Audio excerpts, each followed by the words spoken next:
మాజీ మంత్రి హరీష్ రావును విచారణ పేరుతో ఇబ్బందులకు గురి చేయడం తగదని బీఆర్ఎస్ పార్టీ సీనియర్ నాయకులు జంగిటి శ్రీనివాస్ మండిపడ్డారు. అక్రమ కేసులు పెట్టి భయపెట్టే ప్రయత్నాలు చేసిన హరీష్ రావు ఏమాత్రం భయపడే ప్రసక్తే లేదని స్పష్టం చేశారు. ఒకవేళ ఆయన్ను అక్రమంగా అరెస్టు చేసేందుకు ప్రయత్నిస్తే రాష్ట్ర ప్రజానికమంతా ఏకమవుతుందని చెప్పారు. సిద్దిపేట జిల్లా చిన్నకోడూరు మండల కేంద్రంలో ఏర్పాటు చేసిన మీడియా సమావేశంలో ఆయన మాట్లాడారు.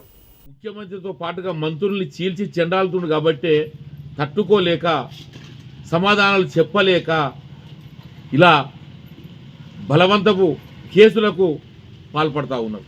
హరీష్ రావు గారిని అడ్డు తప్పుకుంటే మరి వాళ్ళ దుశ్చర్య పాలనలో అడ్డు అదుపు లేకుండా దోసుకోవచ్చు, దాచుకోవచ్చు అనే ఉద్దేశంతో ఇవాళ ఇలాంటి చర్యలకు పాల్పడతా ఉన్నాడు. నిజంగా రేవంత్ రెడ్డి గారికి శాంతనైతే 6 హామీల మీద నువ్వు ఇవాళ పనిచేయాలి.